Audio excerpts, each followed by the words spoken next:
we're recording now. This is another episode of the BOBCAST. I am Bob, here with Grace, World Destroyer. Yeah. And today... Oh, what were you going to say? Should I be Grace, World Destroyer in podcasts, or should I just be Grace? So I was just thinking that, because I never really say, like, Bob World Builder at the beginning of these. Sometimes I say Bob World Builder Patreon podcast. I don't know. You can still be Grace, World Destroyer if you want. Nothing's stopping you from being that. Nothing can stop you True. from being that. So it's really just up to you. What do you feel like today? I don't feel very destructive today. Do you feel creative? No. So maybe then just Grace after all. But because this fancy, shiny new Critical Role show, I guess they're not really calling, I know it is like Critical Role / The Legend of Vox Machina show is out. We thought we would just talk about Critical Role kind of in general, but also like about that show because we watched it, got a video coming out about it soon. And we're excited for more episodes because, I mean, spoiler alert, I liked it. But what did you think? I also like the show.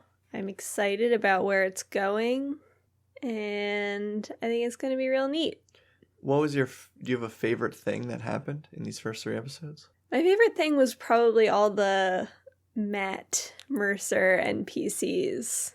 The cameos? Yeah. Yeah. Like, whether or not they were all supposed to be the same guy or different guys, I don't know, but... Yeah, I'm still trying to figure that out. Because it did very much look pretty similar. Yeah. Like, there are 3 specific ones that I think were, like, supposed to be Matt. And he definitely did other voices. I mean, the first one was the best, because, like, you pointed it out right away. And I was like, oh, crap, that is him. And it was just hilarious, because it was Scanlan peeing on him. I mean, when I posted recently about this on Community tab on YouTube, a lot of people were like, Grog raging was really awesome. Yeah, the fact that he says, like, in character, I would like to rage. Yeah. Which is actually really interesting when you think about it. Like, that's, like, kind of fourth wall breaking more than even some of the other, like, D&D jokes. Because it's like, who the heck who are you talking to? Yeah. But I liked it. I was talking to someone about it this week, and they were like, the second that what's Delilah's husband's name? Silas. The second Silas stepped out of the carriage, I was like, that dude is a vampire. Okay. And, like, to fight the bandits. Yeah, okay. And they were like, oh, I don't know why they made this, like, so obvious, like that and the blue dragon thing. And I was just like, well, 98.9% of people watching this have already seen Critical Role Campaign 1. Yeah, that's the thing, though. So they already know. It's hard to say. I do kind of feel like it's really built for people who know what's happening. Yeah. Like, I was trying to think of that afterward, like, if I didn't know these characters, if I didn't know the plot already, like, how easy or difficult would this be to follow?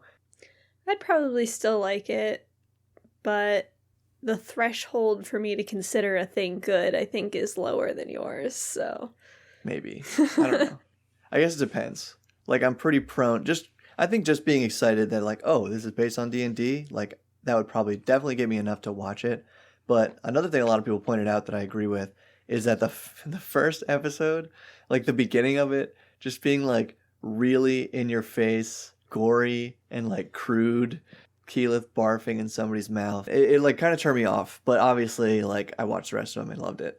I think as like the plots thicken, they'll probably step away from that like level of humor a little bit because the campaign, they kept it light at some points, but like a lot of it was like very dramatic. Right, and that's the thing. I feel like already now in episode. Well, there were definitely some obvious, like, dark moments in episode 1 and 2. But, like, in episode 3, now it is becoming more dramatic and less these goofy characters running around Iman. So, I don't know. I'm liking that more. And so I hope it kind of continues to get better.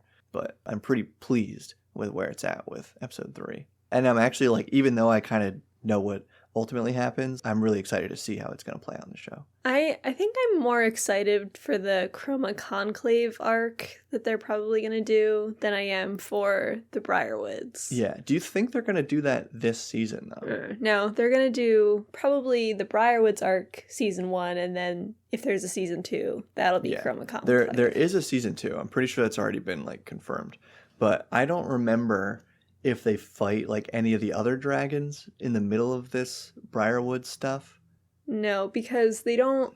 The Chroma Conclave doesn't show up until King or Emperor Taldore is stepping down. And it's, like, literally during his announcement that the Chroma Conclave attacks. Okay. And they fight the white dragon right off the bat. Okay. And then, let's see, who's left after that? Green, red, and black. Yeah, and red is last. Yeah. I forget what they did with the black one dragon. The green dragon actually winds up being... Is like an ongoing... Yeah, and she winds up being last. They fight the red one. Yeah, they fight the red one and then go back into his lair, and she's there and, like, almost kills all of them. And then they have to track her down somewhere else. Yeah, and so you're right that, like, I don't know, I could see them maybe seeding some more of that in this season, but I don't think there'll necessarily be another dragon right away.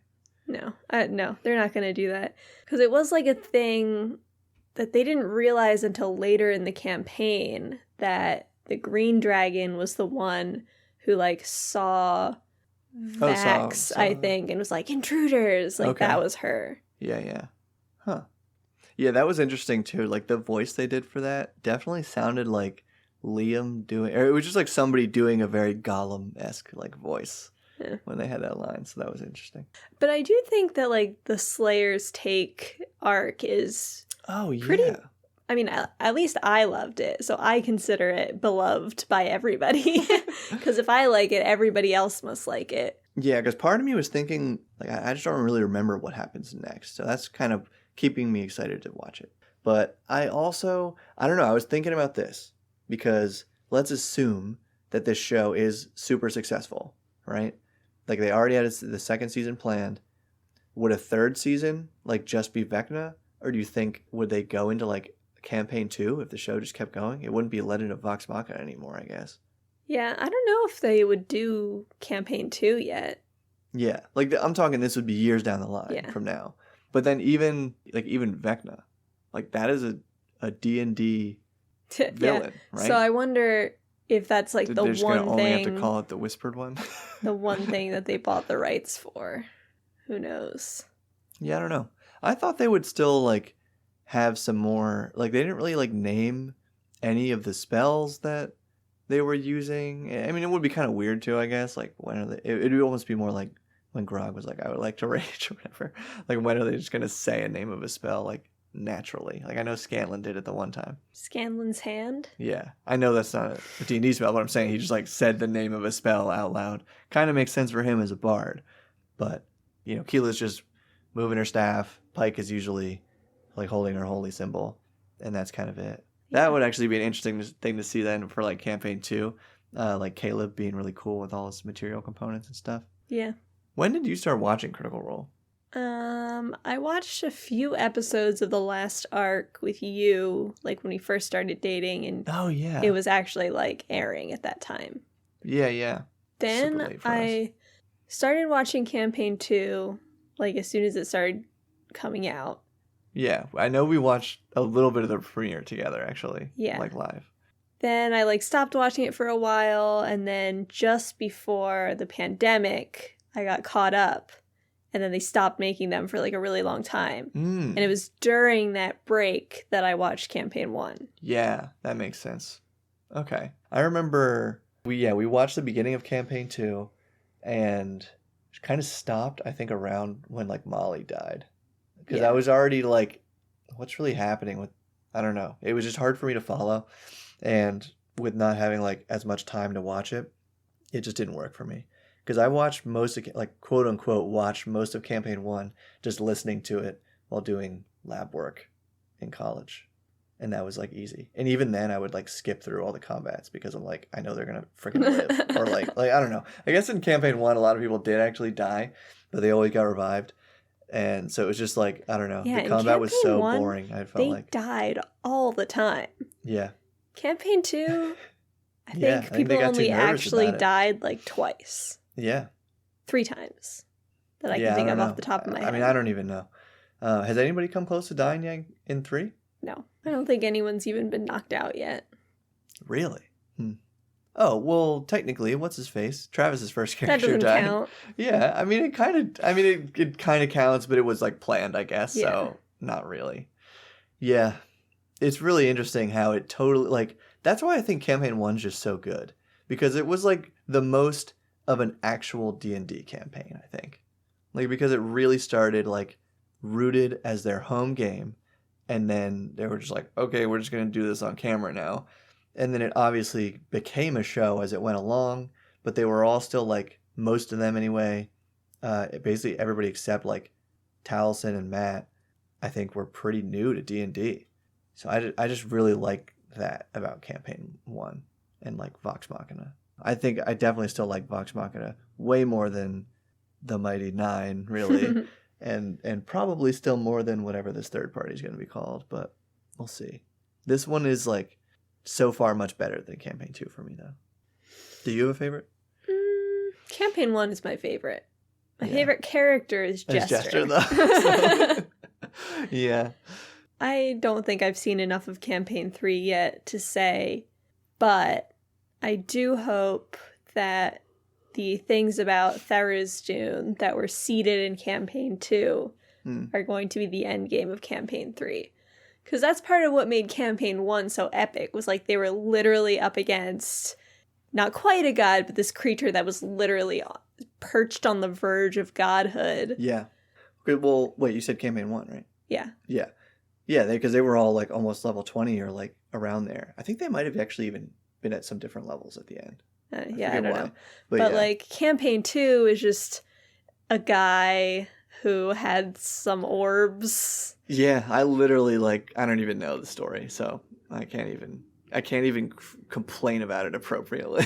Yeah, and because I just cared so little. Like a flesh city. Yeah, and it was just so gross from what I heard about it. I don't know. Body horror. Yeah, campaign 1 was just like, hey, dragons, vampires, undead, a lich, like the ultimate classic, almost cliche, but great kind of cliche enemy in D&D. They nailed it. And it makes me wonder too, because like in campaign 1, they all died multiple times. Or not like multiple, all of them, but whatever. A bunch of them died twice. Everybody died at least once, I'm pretty sure. But the only time the party changed up, off the top of my head right away, is when Scanlan left for a bit and is replaced by Taryon Darrington, yeah. right? I wonder if they're going to do that in this season. Yeah, that was pretty late in the show. When does he leave? Is it that I think right it's after Chroma Conclave. After Chroma Conclave. Yeah. Okay. Because then, I guess during Chroma Conclave is when he, meets his daughter and stuff. And I really liked all that. I'd be shocked if they, cut his daughter from the show. I think that's going to be an important thing all of his development. That's all his character development. Yeah, so they and because need it. as much as he is, I don't know, I feel, part of me thought, I don't know, so much of the crudeness and stuff of these first episodes, was all him. It made me think, they're not, doing Scanlan enough, justice. Because he was totally one of my favorite characters, but I guess that was really how he behaves for a while. So I don't know. There were not enough Grog and Vax pranks. Yeah, but in the first 3 episodes. they got it. Yeah, there was just some in there was episode 2, tag. I think, or episode 3. Yeah, but I think that'll continue. It's kind of amazing how much they did capture in those first 3 episodes, though. I'm sure there's plenty of stuff that I've forgotten from the campaigns that I would have wished was in there or whatever, but I think it's actually pretty cool how well-rounded everything is. Even seeding some of the relationships that are going to happen. So, do you think Felicia Day changed D&D more than or as much as Matt Mercer? Because obviously, we wouldn't really have Matt's changes without Felicia Day. But Matt's changes? Yeah, his influence on being the most famous DM of all time. Yeah. I mean, Matt did the most active changing. Yeah. Felicia Day created the space for him to do that. Yeah, it's really crazy, like, thinking of how many moving parts there were that created this thing. Like, recently, I put a... And I've talked to you about this before, but I put a poll on Twitter, and I think I did on YouTube, too. Just saying, like, do you think that if Critical Role, or I should just say, like, Matt's gaming group, stayed with Pathfinder, which they were playing off stream, or rather, if they just stayed with Pathfinder when they started streaming the show, would 5e be less popular? Would Critical Role be less popular? Would they both be less popular? And I think there was another option. I think Pathfinder would have taken off. Yeah. I think the people who made Pathfinder wake up every single day and are like, why wasn't Critical Role with Pathfinder? Yeah. I don't know. But the thing is, that's what I thought too, first of all. I'll just say, like, my opinion was like, yeah, of course, whatever they played, that would be the game. But a lot of people did point out that, like, 5e is genuinely easier to run and, like, learn to play than Pathfinder, especially first edition, apparently. So it was, like, way easier for the audience to get into. And it's like Dungeons and Dragons obviously are, like, even though it was way less popular then, it's still way more popular than Pathfinder was. Basically, if they stayed with Pathfinder, probably the show wouldn't have done as well. And then, I don't know. Actually, that's interesting. Because there already was, like, the Adventure Zone, right? Wasn't that before them? I have no idea. Yeah, I don't know when that started. But I know that they just played through, like, I think Lost Mines of Phandelver was, like, how they began. At least, I don't know. I've never watched it, so I don't really have a right to talk about that. Anytime I read about Adventure Zone, I'm like, is 5e even really the system they wound up using? Or I think they did they warp it into something completely homebrew, basically? Yeah. But that's cool, because also that's my, like, follow-up question to this. What if, like, tomorrow we hear that Critical Role is creating their own role-playing game? What would happen to D&D then, right? Depends on how good the Critical Role role-playing game actually turned out to be. Like, obviously it would ultimately live or die on how like, intuitive and fun to play the system is. But I think a lot of people would, like, that could be, like, the easiest cash grab for Critical Role if they needed to produce some, like, kind of simple system. Everyone would buy it. Yeah, like how when the Green Knight came out, they tried to make a Green Knight tabletop. They made a Wendy's RPG. Yeah, there's a KFC one. Yeah, it's like, what the heck? I guess all of that's cool because it goes to show, like, that D&D is becoming weirdly mainstream. Like, we were just talking about how it's on, like, nerds boxes, and the candy nerds, and just this show, you know, like, that we're talking about here. This is on a main, like, I consider Amazon Prime Video to be as, I don't know, I guess it's not as big as, like, Disney Plus and Netflix, but it's way up there. Like, heck, they're going to have the Lord of the Rings show. They got Lord of the Rings, and Netflix did Fake it, right? fan HBO Jeff didn't. Bezos personally making Lord of the Rings. And Critical Role. Does he even like Critical Role? I can't believe it. I don't know. I mean, Jeff Bezos must be a nerd, right? Like, he must have been a nerd. I don't know anything about this guy. I don't know. Like, besides CEO, entrepreneur, born in 1964. That's all I know about Jeffery Bezos. And he went to space, and his wife divorced him, and he's the richest man ever. Yeah. Maybe not ever, but went to space in a giant dick. Yep. What were we talking? Yeah. So, what was I saying? Basically, yeah. This is a mainstream show now. Legend of Vox Machina being on Amazon Prime Video. A lot of people who just have Amazon Prime Video are going to watch this show just because they're like, oh, what's this cool new animated show on here? Yeah. You know? And the first season, like, heck, is 12 half-an-hour episodes. Like, that is so easy to watch. Everything on Netflix is 10-hour-long episodes. So this is, like, way more accessible for people. More bingeable. Yeah. Well, I mean, I guess that's something to be said about Netflix model of actually releasing everything at the same time, whereas this is only 3 episodes per week. I think Netflix experimented with 1 episode per week with something at some point, but not anymore. Yeah. It probably just didn't do as well. Yeah. Because some people are going to watch the whole thing in one weekend. They'll watch 3 episodes, and then after they're waiting a week for the 4th one to come out, they realize, it's not even that good. It's not worth waiting for, and they stop watching the show. Yeah. I think releasing like half of it could be good, and then another half. I don't know. I know nothing about this. Yeah, Netflix, listen to my advice. Release half your show, and then the other half a week later. And business. Then you'll be as rich as Jeffrey Bezos. Yeah. It's cool. It's cool that the show is popular. Is it popular yet? I guess I need to see an article from like some important media outlet and be like, whoa, they're talking about this show? And then I'll know it's popular. And then I'll know it's officially mainstream. Because that's the problem with it. I am so in the D&D stream that I can't tell when my D&D stream has like woven into the mainstream. What made you like get into Critical Role though? Like I know we were watching it, but like you coming in toward like the end of campaign 1 and liking it. Like what do you think kind of drew you into the show? Probably seeing it on Tumblr, honestly. Like you had already seen a lot of references to it, or? Well, after I watched it, because you were watching it, then I was always like seeing references to it on Tumblr, and I was like, maybe I'll finally watch it. And at that time, I don't think we had Netflix. So true. That's what I was watching when I got tired of infinite reruns of The Office. Yeah, we didn't have Netflix for years. Mm-hmm. We watched The Office so many times. Yeah. I haven't watched The Office since we got Netflix. Can't believe they took The Office off Netflix. Oh, yeah. Who owns it? Why did they do that? I don't know. I think NBC... Yeah. No, it's not NBC. Jeffery Bezos. Yeah, it's probably just on like Hulu.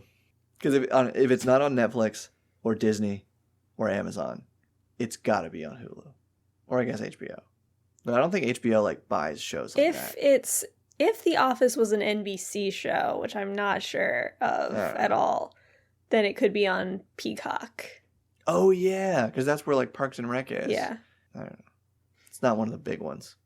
If the Legend of Vox Machina was on Peacock, I wouldn't consider it a major mainstream network show. Can you imagine? I don't know. I've never watched anything on that. Maybe people would finally sign up for Peacock. Some people would. I mean, maybe that would have allowed them to actually give the Kickstarter backers like some free way to watch it or like download it or stream it or whatever. Yeah, that was so problematic.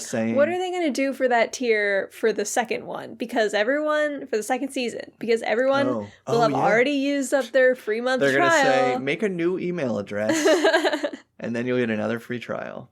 Yeah, that was kind of crappy. Or they just like won't make that. Because they literally... I don't know how much or that they'll make costs. DVDs and send that to those backers. Yeah, but I feel like they literally... I don't know. What do you think a month of Amazon Prime actually costs? I have no idea. We're using my sister's account information. Let's say it's like... Well, what's Netflix? Like $10 a month? Depends on how many we use my screens. sister's account for that too. That's probably like 15. Don't tell Netflix. Nah, Netflix doesn't listen to this podcast.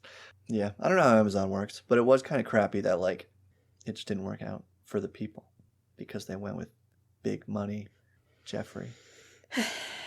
Why not just ask Jeffrey Bezos to wave his little Bezos wand and give all the backers free access to this one show? Jeffrey Bezos.